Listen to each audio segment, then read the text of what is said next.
So in the last 7 days, the main event of Dynamite opened with chants of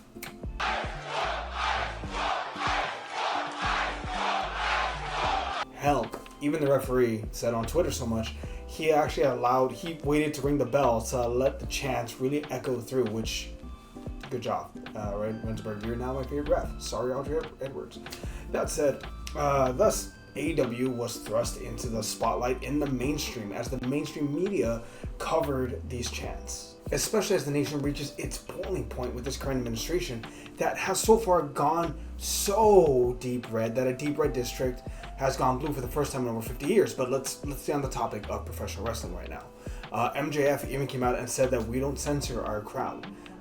He also, MJF to his credit also, talked about how sick the Epstein files are and that people need to go to jail, how crazy it is. MJF, he might be a heel, but he's not a bad guy.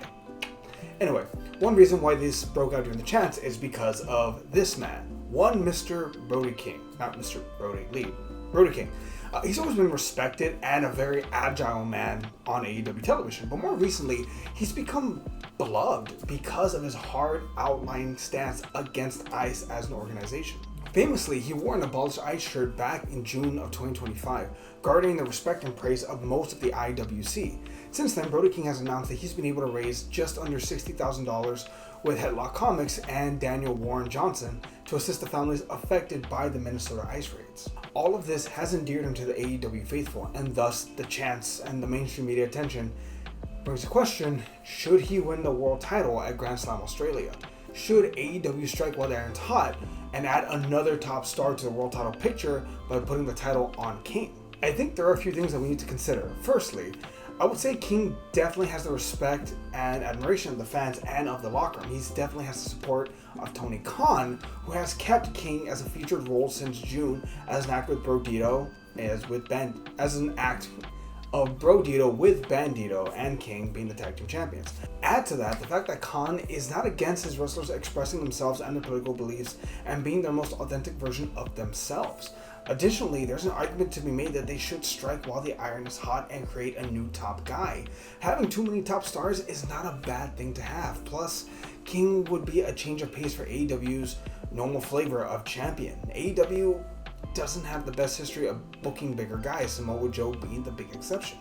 But Brody King is 6'6" and just under 300 pounds, but he moves so quickly and is so in tune with the fans that he could arguably be their first real monster champion, like size-wise.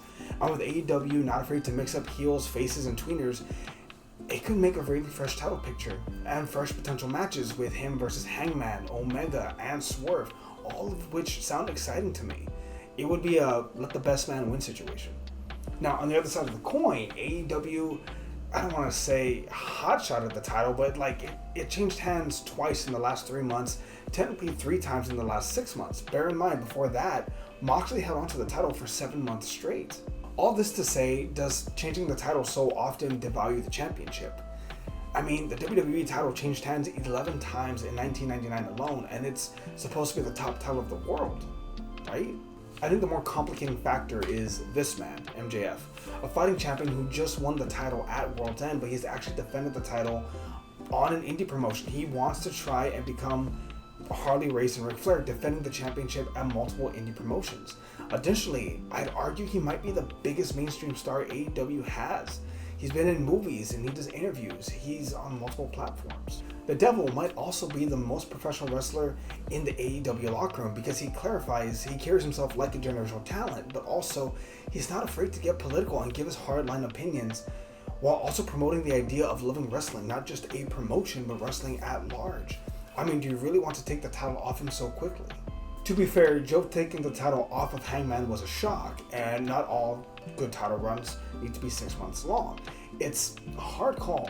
Maybe, just maybe, because King is from California, maybe Brody King should win the title at Grand Slam, and he can work, but he can lose the title at Revolution back to Max via interference from a new tag team act that he manages or that are his underlings, like Jordan Oliver and Alec Price, I apologize.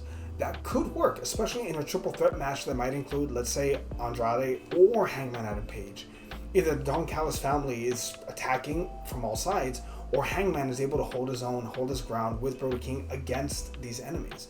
There's a lot of possibilities, and frankly, I love that. But that said, what do you think of the possibility? Should Brody King win the title this weekend at Grand Slam? Let us know down below. We greatly appreciate it. I'll catch you all next time. We'll see you, everybody.